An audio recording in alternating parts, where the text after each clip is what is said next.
Alors dans cette vidéo, on va s'intéresser à quelque chose de vraiment fondamental en astronomie, qui est la loi universelle de la gravitation. Donc comme on l'a vu dans les autres vidéos, la première loi de Newton nous indique que normalement un objet, s'il ne subit pas de force, eh bien doit avoir un mouvement qui est soit précisément sans mouvement au repos, soit qui se déplace en ligne droite. Or, dans l'espace, qu'est-ce que l'on observe si on regarde par exemple les planètes qui tournent autour du Soleil? Eh bien on observe que ces planètes, selon ce que nous décrit Kepler, se déplace autour du Soleil sous la forme d'une ellipse. Donc ça, c'est assez étrange, puisqu'on pourrait se demander tout simplement pourquoi est-ce que les planètes ne se déplacent pas en ligne droite. Et c'est précisément ce que va se demander Newton. Donc Newton, on le voit ici sur la gauche, on commence à le connaître, on l'a vu dans plusieurs vidéos, et comme Newton observe que les planètes, ne respectent pas sa première loi, la raison la plus logique, c'est qu'elles doivent subir une force pour justement déplacer, pour modifier leur trajectoire rectiligne, si vraiment elle n'était soumise à aucune force. Et cette force, comme Newton va le postuler et va ensuite le démontrer, c'est la force de gravité. Donc aujourd'hui on connaît tous ce que c'est que la gravité, mais à l'époque de Newton c'est vraiment un phénomène qui est encore très incompris, et ça va vraiment être tout le génie de Newton de démontrer, d'expliquer ce que c'est que cette force. Et l'une de ses prouesses vraiment c'est de montrer que cette force est universelle. Et ça on le retrouve précisément dans le titre, la loi universelle de la gravitation, puisque on a tous conscience que les objets sur Terre tombent, sont attirés par a priori le centre de la Terre, mais Newton, lui, ce qu'il va postuler, c'est que cette force est non seulement présente sur Terre, c'est cette force qui attire les objets vers le centre de la Terre, mais c'est également cette force qui nous permet d'expliquer précisément l'orbite en ellipse des planètes et des astres en général. Et vraiment j'insiste parce que à mon sens c'est vraiment incroyable, à l'époque de Newton, de se dire que ce qui fait tomber par exemple simplement une pomme d'un pommier, qui l'attire vers la Terre, eh bien c'est la même force qui fait orbiter la Lune autour de la Terre. Vous voyez, c'est une même cause qui permet d'expliquer des phénomènes qui a priori sont vraiment radicalement différents, tant par leur distance que par leur magnitude. Alors cependant on pourrait se demander comment est-ce que ça se fait précisément que ce soit la gravité, cette force qui a priori fait tomber les objets sur Terre, qui explique également le mouvement de la Lune, puisque a priori la Lune ne tombe pas sur la Terre. Vous voyez par exemple en faisant un petit schéma en représentant ici la Terre, on pourrait se dire pourquoi est-ce que Newton nous dit que la Lune est affectée par la gravité, puisque a priori la Lune ne tombe pas directement sur la Terre, et plutôt elle est en orbite autour de la Terre, elle tourne autour de la Terre. Et en réalité, même si c'est assez difficile à concevoir, eh bien si, la Lune tombe en effet sur la Terre. Simplement, on peut prendre une autre expérience par exemple pour un petit peu mieux comprendre la situation. Imaginons que l'on soit sur Terre, ici, et que l'on jette une pierre à simplement 1 mètre de distance. Donc la pierre va être affectée par la gravité, elle va retomber assez rapidement. On l'a pas jetée avec une vitesse suffisante finalement pour qu'elle aille plus loin. On renouvelle l'expérience, on jette la pierre un petit peu plus loin, donc on voit effectivement qu'elle parcourt une distance qui est plus grande, on renouvelle encore une fois l'expérience, avec une vitesse qui est encore plus importante, et vous commencez à comprendre le principe, si on jette la pierre suffisamment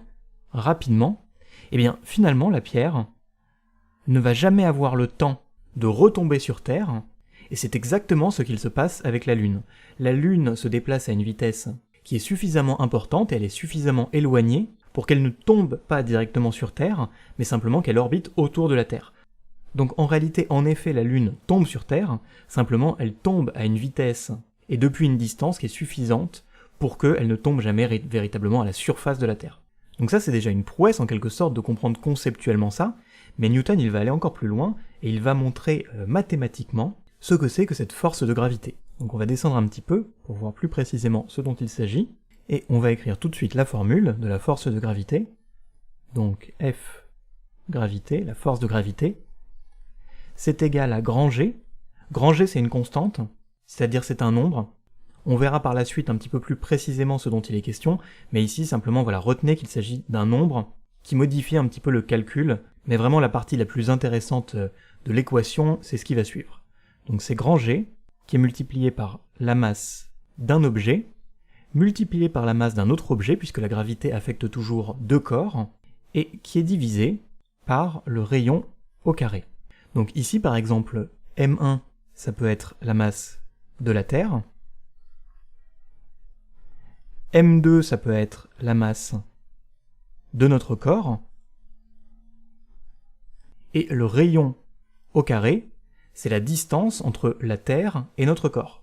Et ça, ce rayon au carré, c'est très très important, puisque ça permet de montrer que cette force de gravité est inversement proportionnelle au carré de la distance. Donc, qu'est-ce que ça veut dire dans un langage un petit peu plus clair? Ça veut dire qu'à mesure que l'on s'éloigne, eh bien la force de gravité diminue vraiment exponentiellement. Vous voyez par exemple ici, si on est au Soleil, eh bien la force de gravité, elle va affecter les corps dans toutes les directions, mais simplement précisément comme c'est dans toutes les directions, eh bien on voit que chaque carré sur lequel s'exerce cette force, à mesure que l'on s'éloigne, forcément, la force affecte une distance qui est bien plus grande, et donc nécessairement pour chaque unité de surface qu'elle couvre, nécessairement, eh bien elle va être beaucoup moins puissante. Et ça, ce phénomène, cette relation inversement proportionnelle au carré de la distance, on le retrouve vraiment dans beaucoup de choses, beaucoup de phénomènes physiques. Et ce qui est vraiment intéressant, c'est que l'on retrouve encore une fois le fait que cette loi, c'est la loi universelle de la gravitation, et donc on l'observe à la fois par exemple entre la Terre et notre corps, mais on l'observe également entre la Terre et la Lune. Ou plus encore, elle permet également d'expliquer la raison pour laquelle lorsque l'on regarde par exemple les vidéos des missions lunaires, eh bien la gravité sur la Lune est beaucoup moins importante, et la raison de cela, c'est que la masse de notre corps est identique, ça ne change pas que l'on soit sur Terre ou sur la Lune, c'est notre poids qui change, on va voir la distinction dans un instant, mais simplement la masse de la Lune, elle, est nettement inférieure à la masse de la Terre, et donc on se retrouve avec un numérateur qui est nettement inférieur, et c'est la raison encore une fois pour laquelle cette force de gravité que l'on ressent sur la Lune est moins importante. Et donc simplement pour préciser, en effet, il faut bien distinguer la masse, qui est vraiment une quantité de matière. Si ça vous intéresse, j'ai fait une vidéo à ce sujet pour distinguer vraiment la masse du poids. Et puis le poids, lui, qui correspond à une force. Et donc une force, comme on l'a vu dans la seconde loi de Newton, c'est à la fois la masse multipliée par l'accélération. Donc ça dépend de notre masse, de notre quantité de matière, et de l'accélération, ici en l'occurrence l'accélération que la planète, ou le satellite ou quoi que ce soit, produit sur nous-mêmes. Et donc dernièrement, ce que l'on peut faire, c'est vérifier que cette loi universelle de la gravitation prédit correctement l'accélération que doit avoir par exemple la Lune, et si c'est le cas, en théorie, comme la Lune se situe à une distance qui est à peu près égale à 60 rayons de la Terre, donc rayons terrestres, eh bien ça signifie que l'accélération que la Terre produit sur la Lune doit être égale à 1 divisé par 60 au carré. On retrouve bien, vous voyez, notre force de gravitation, donc c'est égal à 1 sur 3600, et comme l'accélération sur Terre est égale à 9,8 mètres par seconde au carré, si on divise cette valeur par 3600, ça nous donne à la calculatrice 9,8 divisé par 3600, ce qui fait à peu près 0,00272 mètres par seconde au carré. Et en effet, de manière expérimentale, c'est la vitesse à laquelle la Lune chute sur Terre. Alors comme on a vu, c'est une chute qui est un petit peu particulière, mais simplement c'est véritablement en effet l'accélération que la Lune ressent due à la force de gravitation.